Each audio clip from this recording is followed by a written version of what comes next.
የሚያክል ነገር ተሸክሜ እሺ እንዴት ነው እኔ 500 ይገባኛል ወይስ አይገባኝም?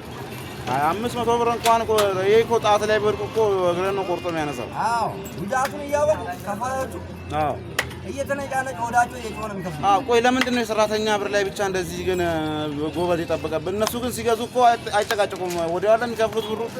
ይሄንን ሲገዙ 28 እና 30 ይገዛሉ። የእኛን 500 ለመክፈል ይነጫነጫሉ። ለምንድን ነው ይሄ ነገር ደግሞ ሲለበላው አካል አድርቱልን እስኪ ሼር እያደረጋችሁ አንድ እንጀራ ነው እንኳን አንድ እንጀራ እየናፈቀኝ የምበላበት ቀን አለ። እነሱ ግን ብር ላይ ተኝቶ ችግር ነው የሚያወሩት ተሸክሜ።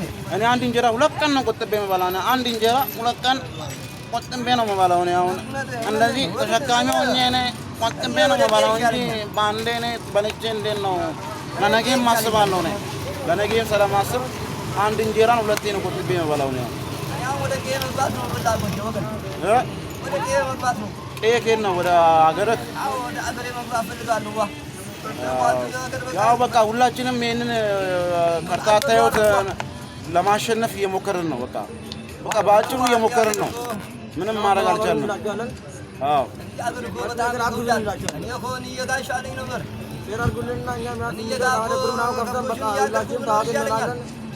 አስቡልን በቃ እቺን ቪዲዮ ከስር ሜንሽን እናደርግላችኋለን። እቺን ቪዲዮ ኮፒ ላይክ ማድረጉን እንዳረሱ